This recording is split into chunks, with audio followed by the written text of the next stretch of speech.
जिस दिन 10 लाख लोग ओबीसी एससी एसटी के लोग जेल जाने के लिए तैयार हो जाएगा, उसी दिन क्रांति का रास्ता खुल जाएगा। ये मेरे बाप दादा ने जाति नहीं बनाया, कोई यादव ने, कुर्मी ने, कोयरी ने, लोहार ने, बढ़ी ने, चमार ने, पासी ने ये जाति नहीं बनाया। काश उसके बाप दादा ने अगर मनुस्मृति नहीं लिखा होता, मनुस्मृति ने अगर 6,500 जातियां नहीं दिया होता, तो आज हम जातीय जनगणना की बात नहीं यहां पर करते। लेकिन आज मुझे करना जरूरी हो गया। अफसोस है मित्रों, जिस दुश्मन के खिलाफ हम 85 और 15 की लड़ाई लड़ रहे हैं, मनुवाद, ब्राह्मणवाद, फांसीवाद के खिलाफ लड़ रहे हैं, लेकिन बड़ी अफसोस की बात है कि जिनको पाल पोस कर बड़ा किया, नेता बनाया, ओबीसी के नाम पर, एससी के नाम पर, एसटी के नाम पर, एनटी के नाम पर, डीएनटी के नाम पर, बीजेएनटी के नाम पर, जिसको सदन में भेजा और सदन में जाकर हमारे खिलाफ लड़ रहा है, अगड़ों को, दुश्मनों को आरक्षण देने पर मुहर लगा रहा है। अफसोस सिर्फ उसके लिए मैंने कहा था, दुख इस बात की।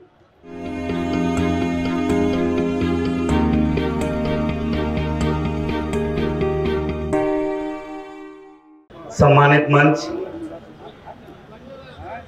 अध्यक्ष जी, भारी संख्या में उपस्थित ओबीसी समाज के नेतृत्व करने वाले नेतागण,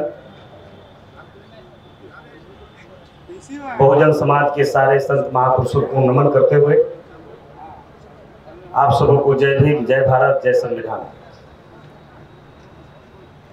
साथियों, समय का अभाव है, बहुत सारे वक्ता अपनी बात को रखने वाले हैं।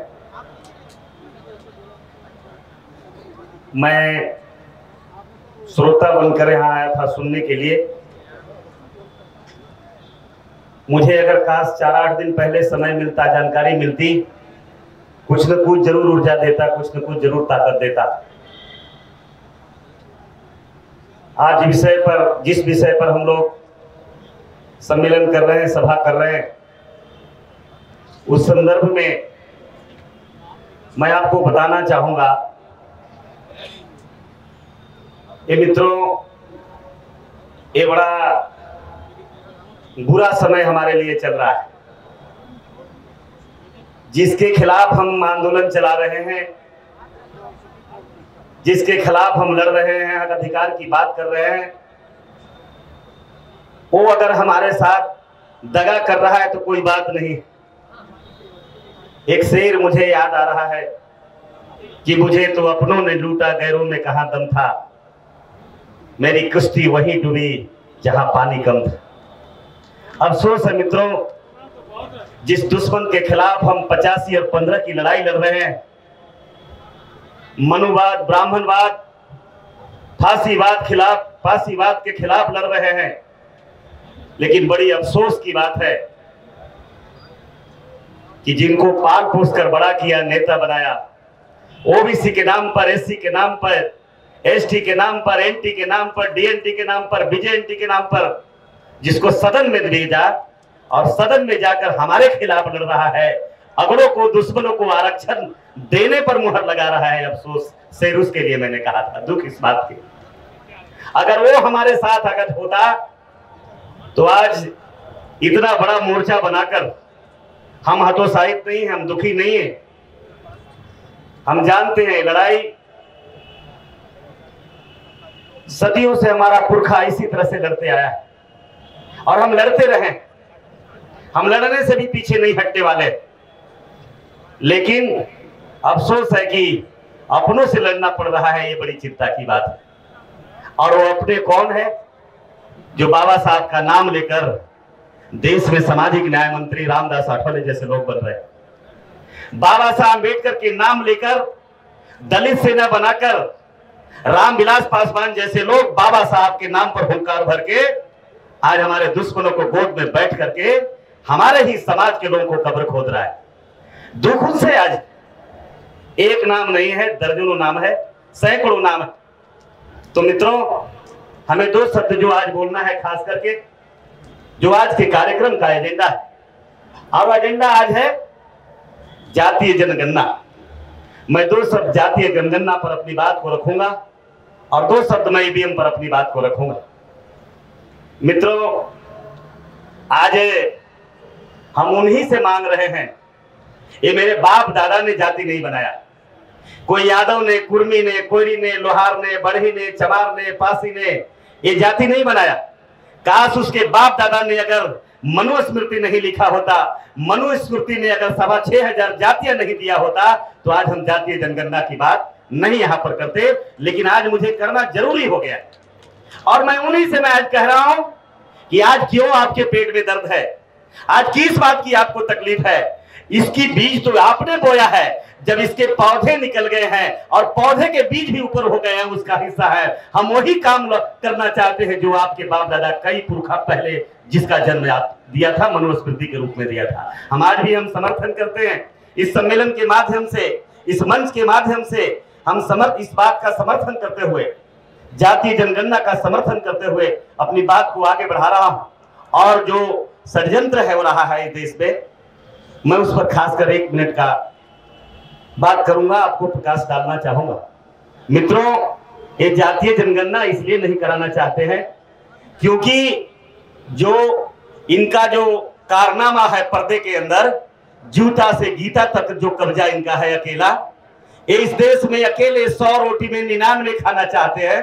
इनको लगता है जातीय जनगणना से पर्दा उठ जाएगा। और हमारे लोग हैं जिनके लिए हम लड़ रहे हैं, जिनके लिए पूरे देश से आकर लोग संघर्ष कर रहे हैं, वो नौजवान, जिस नौजवानों के लिए मैं उन भाई का भी बात का समर्थन करता हूं, वक्ता साथी का, जिन्होंने कहा कि जिस दिन 10 लाख लोग ओबीसी SC ST के लोग जेल जाने के लिए तैयार हो जाएगा, उसी दिन क्रांति का रास्ता खुल जाएगा। लेकिन बड़ी अफसोस की बात है, जिसके लिए आप रास्ता खोलना चाहते हैं, जिसके लिए आप काम करना चाहते हैं, आज देखिए नौजवानों की भागीदारी का है। यहाँ आज भी 90% जो पॉपुलेशन है, जो लोग आए हैं, वो सारे 60 साल पार कर चुके हैं। हम लड़ रहे हैं 24 साल वालों के लिए, आइए ओबीसी फ्रंट लड़ रहा है 15 साल वालों के लिए, 25 साल वालों के लिए, 30 साल वालों के लिए, 40 साल वालों के लिए, और उनकी आज भागीदारी यहाँ पर नहीं। तो मुझे तो यही लगता है, या तो हम ही लोग कसूरवार है, या तो ये लोग कसूरवार है, या तो वो लोग कोई काम के नहीं है जिसके लिए हम काम करना चाहते हैं, जिनके लिए हम लड़ना चाहते हैं। अफसोस इस बात की। मित्रों, ये जातीय जनगणना के सवाल पर मैं ज्यादा बड़ी बड़ी बातें तो नहीं कहूंगा, लेकिन मैं 2 शब्द यही कह करके जाऊंगा कि मैं आज से, आज की तारीख से आपके ऑर्गेनाइजेशन से जोड़ रहा हूं। कोई जानता नहीं है कि किसके जुड़ने से, किसके जाने से क्या होगा, लेकिन इतना मैं जरूर कह रहा हूं, जो भी आपने जो चिराग जलाया है, जो ज्योति जलाया है, ज्योति का तेल का एक हिस्सा राजेंद्र सिंह यादव आपके आंदोलन से जरूर खड़ा रहे। हम बड़ी बड़ी बातें नहीं यहाँ करना चाहते। हमारी क्या हैसियत औकात है, हम खुद अपने आप पे जानते हैं। हमारे हैसियत और औकात होती तो आपके साथ यहाँ हम बैठे नहीं होते, वहीं बैठे होते जहां नरेंद्र मोदी लोग बोलने वालों को गूंगा बना करके बैठा है, हम भी वही होते। तो हमारी कोई हैसियत नहीं, हमारी कोई औकात नहीं। तो मित्रों, ये जातीय जनगणना नहीं कराना चाहते, इसलिए जातीय जनगणना नहीं कराना चाहते क्योंकि इनका जातीय जनगणना से पोल खुल जाएगा। इस देश में जज की कुर्सी नहीं मिलेगी, इस देश में डीएम की कुर्सी नहीं मिलेगी, इस देश में कलेक्टर की, इस देश में डॉक्टर की कुर्सी नहीं मिलेगी। जूता और गीता पर इनका कब्जा नहीं, इसलिए काम नहीं कराना चाहते। और दूसरा एक शब्द और मैं बोलूंगा, ये बैलेट पेपर पर, ये बैलेट से नहीं करना चाहते क्योंकि सारे इनको पता है, आरएसएस लोगों के लोग को पता है, पूरे जीवन लड़ते लड़ते बुढ़ापा हो गया, अंतिम समय आ गया।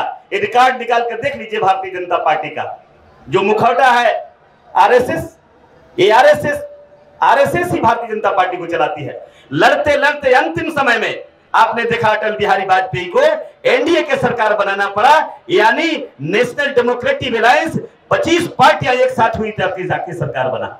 और जैसे ही इस देश में बैलेट को खत्म कर दिया, वैसे ही इस देश में एक छत्रराज जो राज नरेंद्र मोदी का है, वो आप देख लीजिए, बेईमानी का सरासर अगर कोई माध्यम है, सत्ता लाने का कोई माध्यम है तो इनका ईवीएम।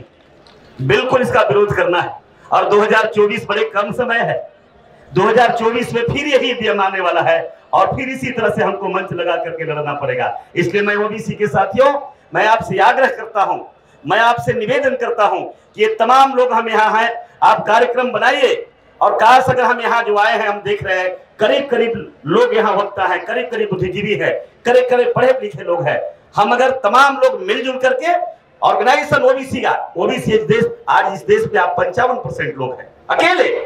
मैं छाट नहीं रहा हूं एससी एसटी एनटी को, लेकिन अकेले ओबीसी के लोग को मैं कह रहा हूं, आप अगर तैयारी कर देंगे आने वाले समय में, जैसे 11-10 लाख की बात हमारे पूर्व की वक्ता ने कहा, मैं आज भी मैं कहता हूं, अगले आने वाले समय में आंदोलन का राह जिस दिन राह पकड़ लेगा, जिस दिन आंदोलन तेज हो जाएगा, उस दिन ईवीएम भी बंद हो जाएगा और आपका जो अधिकार की लड़ाई है वो पूरा हो जाएगा। इन्हीं चंद शब्दों के साथ मैं अपनी वाणी पर विराम लगाते हुए आप सबों को बहुत बहुत धन्यवाद देता हूं।